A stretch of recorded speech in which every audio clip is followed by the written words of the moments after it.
مسیلمہ کذاب یہ انتہائی لعین، انتہائی خبیث، پلید اور ناپاک شخص تھا، یہ انتہائی گندا شخص تھا۔ اس کے لیے ہم جتنے لفظ بولیں اتنے کم ہیں۔ اس نے یہ دعویٰ کیا، نعوذ باللہ من ذالک، اس نے کہا کہ میں نبوت کے اندر شریک ہوں۔ کریم آقا علیہ الصلوۃ والسلام نے اپنے مقدس فرامین میں پہلے ہی فرما دیا تھا، فرمایا میرے بعد 30 جھوٹے شخص ایسے آئیں گے، کذاب ہوں گے وہ سارے، اور وہ اپنے گمان میں یہ سمجھیں گے کہ وہ نبی ہیں، لیکن آپ نے فرمایا سن لو میرے پیارے صحابہ کرام علیہم رضوان، اور میری ساری امت تک یہ پیغام پہنچا دو، میرے بعد اس کائنات میں کوئی نبی نہیں آنے والا ہے، کوئی نبی نہیں پیدا ہوگا۔ اب یہاں میں ایک بات عرض کروں، مسیلمہ کذاب کے ساتھ جو اس کی بڑی فوج تھی، اس کے مقابلے میں صحابہ کرام علیہم رضوان کی بڑی عظیم و شان شخصیات کو شہادت کا جام نوش کرنا پڑا۔ ذرا اپنے اپنے گھروں پہ دیکھیے گا میرے پیارے بھائیوں، اپنے رشتہ داروں میں دیکھیے گا، آج کے ماحول میں دیکھیے گا، ایک بندہ اگر فوت ہو جائے نا، ایک بندہ اگر فوت ہو جائے تو ہمارے دلوں کے اوپر کیا کیفیت طاری ہوتی ہے۔ ایک بندہ اگر فوت ہو جائے، اور اگر کوئی اچانک فوت ہو جائے تو پھر کیا ہوتا ہے؟ وہاں ختم نبوت پر جان مارنے والے صحابہ کرام علیہم رضوان، ساری کائنات کی عظیم الشان شخصیات، اور ان میں 70 صحابہ کرام علیہم رضوان وہ تھے جو غزوہ بدر کے شریک تھے۔ غزوہ بدر والے جو صحابہ کرام ہیں ان کو کریم آقا علیہ الصلوۃ والسلام باقی سارے صحابہ کرام علیہم رضوان پر بھی ترجیح عطا فرمایا کرتے تھے۔ جب یہ بدر والے صحابہ کرام تشریف لاتے محفل کے اندر تو آپ صلی اللہ علیہ وآلہ وسلم دوسرے صحابہ کرام سے فرمایا کرتے، میرے پیارے صحابہ یہ بدر والوں کو جگہ دو، ان کو قریب آنے دو، انہوں نے بڑی قربانیاں دی ہیں، پہلے مارک میں میرے ساتھ شامل ہوئے۔ 2 آیات اس پر نازل ہوئی ہیں یہ جگہ بنانے کے لیے۔ جب آپ نے فرمایا کہ ان کو جگہ دو، بدر والوں کو میرے قریب آنے دو، تو بیچ میں کئی منافقین بیٹھے ہوئے تھے، وہ اٹھ تو گئے ایک بار، لیکن بعد میں باہر جا کے باتیں کرنے لگے، یہ کیا ہے جی، ہم پہلے نہیں بیٹھے ہوئے تھے، ان کو آگے کر لیا، ہمیں پیچھے کر دیا۔ یہ منافقوں کا طریقہ ہوتا ہے۔ اللہ تبارک و تعالیٰ نے قرآن عظیم سورہ المجادلہ میں ارشاد عظیم فرمایا، مبارکہ نمبر 10، فرمایا ایمان والو جب تمہیں فرمایا جائے اٹھو تو پھر اٹھو، اور جب تمہیں کہا جائے کہ مجلس میں جگہ بناؤ تو جگہ بناؤ۔ یہ آرڈر ہے میرا بھی اور میرے پیارے محبوب نبی کریم صلی اللہ علیہ وآلہ وسلم۔ تم سمجھتے نہیں ہو کن کے لیے جگہ بنائی جا رہی تھی؟ وہ تھے جنہوں نے پہلے اسلام کے لیے اپنی جانوں کو ہتھیلی پر رکھ کے میری راہ میں قربان کرنے کے لیے آئے تھے۔ وہ بدر والے صحابہ کرام، ساری امت مل جائے، ساری امت مل جائے، ساری کائنات کے غوث قطب ابدال بڑے سے بڑے مقاموں والے مل جائیں، کسی ایک صحابی رضی اللہ تعالیٰ عنہ کے جسم مبارک سے لگی ہوئی خاک کے برابر نہیں ہو سکتے۔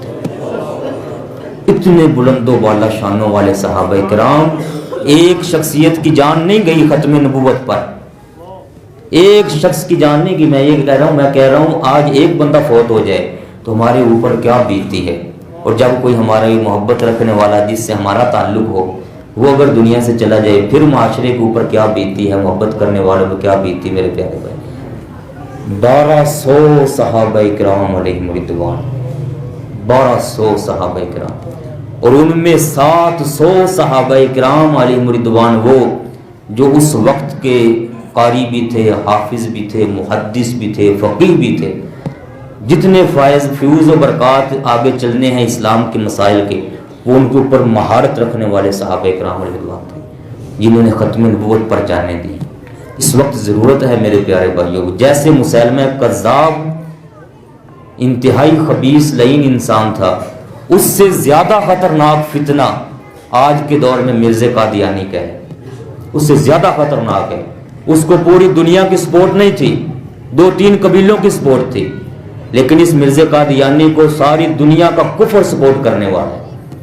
اور اس کے مقابلے میں کھڑا ہونا، ڈٹ جانا، اپنے آس پاس کے ماحول کے اندر ختم نبوت کا ذکر کرنا اور اپنے مسلمانوں کی جان کو بچانا، ان کے ایمان کو بچانا انتہائی خطرناک ہو چکا ہوا ہے۔ اس لیے میرے پیارے بھائیوں، ہمیں ضرورت ہے آج ہی سے، پہلے بھی الحمدللہ ہم کر رہے ہیں، ہمارے پلیٹ فارم سے، نگینہ مسجد سے ہر مہینے اس موضوع پر، ہر ہفتہ اس موضوع پر گفتگو ہوتی ہے، ہر جمعے اس موضوع پر گفتگو ہوتی ہے الحمدللہ۔ لیکن ضرورت ہے کہ آپ جتنے بھائی بیٹھے ہوئے ہیں، آپ سارے کے سارے اپنے گھروں کے اندر اس موضوع کو چھیڑا کریں، اپنے بچوں کے سامنے چھیڑیں، اپنی خواتین کو بتا دیں کہ کریم آقا علیہ الصلوۃ والسلام کے بعد اس کائنات میں کوئی نبی نہیں آنے والا، کوئی نبی پیدا نہیں ہونے والا، کسی کو نبوت نہیں ملنے والی، آپ آخری نبی ہر لحاظ سے ہیں صلی اللہ علیہ وآلہ وسلم۔ یہاں میں ایک آخری بات عرض کروں، جو مسیلمہ کذاب کے خلاف جنگ ہوئی، اس جنگ میں سیدنا امیر المؤمنین حضرت ابو بکر صدیق رضی اللہ تعالیٰ عنہ نے جو پہلا لشکر بھیجا تھا، پتہ ہے اس کا کمانڈر کون تھا؟ ہاں جی، حضرت اکرمہ۔ حضرت، غور کیجیے گا میں نے نام کیا لیا جی؟ حضرت اکرمہ۔ یہ حضرت اکرمہ رضی اللہ تعالی عنہ ختم نبوت کے محافظ بنا کر بھیجے جا رہے ہیں پورے لشکر کے ساتھ۔ اور پتہ ہے حضرت اکرمہ رضی اللہ تعالی عنہ یہ ابو جہل کے بیٹے ہیں۔ ان کے ابو کون تھے؟ ان کا والد کون تھا؟ باپ کون تھا؟ ابو جہل۔ ابو جہل غزوہ بدر میں واصل جہنم ہوا ہے، اور اللہ تبارک و تعالیٰ اپنے دین کا کام لینے پر آئے تو کیسے کیسے شخصیات سے لیتا ہے۔ پیو مر گیا اسلام کی مخالفت میں، اور آقا کریم علیہ الصلوۃ والسلام نے فرمایا تھا کہ میری امت کا فرعون ابو جہل ہے، فرعون تھا وہ اس امت کا، اور آخری وقت جب وہ مر رہا تھا تو تب بھی اس کا جو تکبر اور کفر تھا وہ ٹوٹا نہیں تھا، اس وقت بھی اس نے کفریہ کلمات بکے تھے، لیکن اللہ تبارک و تعالیٰ نے کتنا کرم فرمایا، اس کے بیٹے کو اسلام کی دولت سے مالا مال فرمایا، اور ختم نبوت کی جنگ کا پہلا سپہ سالار حضرت اکرمہ رضی اللہ تعالیٰ سیدنا حضرت ابو بکر صدیق رضی اللہ تعالیٰ نے بھیجا تھا۔ لیکن آگے پھر مقابلہ ہوا، فتح نہیں ملی، پھر آپ نے سیدنا شرجیل رضی اللہ تعالیٰ کو بھیجا، انہوں نے مقابلہ کیا، فتح نہیں ملی، پھر آپ نے اس پر غور کیجئے گا، آپ نے ان دونوں صحابی حضرت اکرمہ اور حضرت شرجیل رضی اللہ تعالیٰ عنہ، ان دونوں صحابہ سے فرمایا تھا واپس مدینہ پاک نہیں آنا۔ مقابلہ ہوا، فتح نہیں ہوئی، سیدنا حضرت ابو بکر صدیق رضی اللہ تعالیٰ عنہ نے آپ نے فرمایا واپس مدینہ پاک نہیں آنا، اسی رستے پر رہو، میں تمہاری مدد کے لیے سیف اللہ حضرت خالد بن ولید رضی اللہ تعالیٰ کو بھیج رہا ہوں۔ جب تک اس مسیلمہ کذاب کو واصل جہنم نہیں کرو گے تب تک تمہیں مدینہ پاک میں داخل ہونے کی اجازت نہیں ہے میری طرف سے۔ اتنے سخت آرڈر آپ نے جاری فرمائے تھے، اور پھر 1200 صحابہ کرام نے اپنی جانیں پیش کی اور اس مردود کو واصل جہنم کیا۔ اور پتہ ہے اس وقت 40,000 کی فوج میں سے 27,000 اس کی فوج، مسیلمہ کذاب کی 27,000 فوج کے 27,000 افراد کے صحابہ کرام نے ٹکڑے ٹکڑے کر ڈالے تھے۔ یہ منکر نبوت ہیں، ختم نبوت پر ڈاکہ ڈالنے والے، اور 13,000 کی فوج اس کی جا کے چھپ گئی تھی ایک باغ کے اندر، جس کے باغ کی 4 دیواری تھی، انہوں نے دروازہ بند کر لیا۔ حضرت سیدنا خالد بن ولید رضی اللہ عنہ سارا لشکر لے کر دروازے پہ پہنچ گئے، لیکن اب وہ سارے اندر چھپے ہوئے ہیں، اندر جایا نہیں جا رہا۔ سیدنا حضرت زید بن حارث رضی اللہ تعالیٰ عنہ، آپ نے عرض کی حضرت سیدنا خالد بن ولید رضی اللہ تعالیٰ عنہ سے، آپ مہربانی فرمائیں مجھے کسی ذریعے کسی طریقے سے دیوار کے اوپر پہنچا دیں، میں اندر کود کر دروازہ کھول دوں گا۔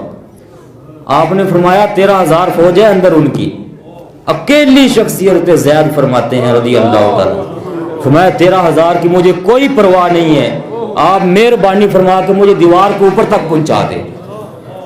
آپ نے پھر ان کے لیے راتوں رات سیڑھی تیار کروائی تھی، یہ پوڑی جو ہوتی ہے لکڑیوں کی سیڑھی، یہ آپ نے تیار کروائی، لگوائی، اور صبح پھر ان کو چڑھایا گیا اوپر۔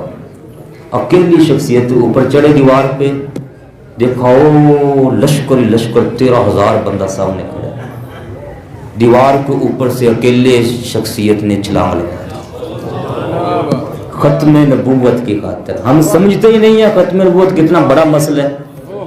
یہاں میں ریاست مدینہ کے نعرے لگائے جا رہے ہیں اور عقل ہے کوئی نہیں، ریاست مدینہ کیا ہوتی ہے؟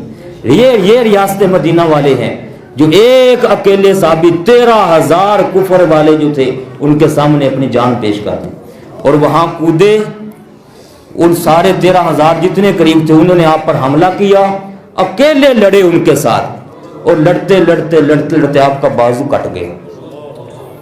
لیکن مورخین لکھتے ہیں، علامہ ابن خلدون لکھتے ہیں کہ اکیلے اللہ تعالیٰ کے فضل و کرم سے اتنا لڑے، ان کی آواز میں وہ گرج تھی، اللہ اکبر کی وہ تکبیر تھی، اور اس وقت وہ نعرہ مارتے تھے یا محمد یا محمد یا محمد صلی اللہ علیہ وسلم، یہ نعرہ مارتے تھے۔ آپ فرماتے ہیں لگتا ایسے تھا کہ ایک صحابی کے نعرے سے پورا اندر کا جو مردود کفر تھا وہ لرز رہا تھا۔ بازو کٹ گیا، اکیلے صحابی نے لڑ کر دروازہ اوپن کر دیا، دروازہ کھول دیا، سارا لشکر اندر داخل ہوا اور مسیلمہ کذاب کی گردن اتار کے سیر پہ رکھ دی۔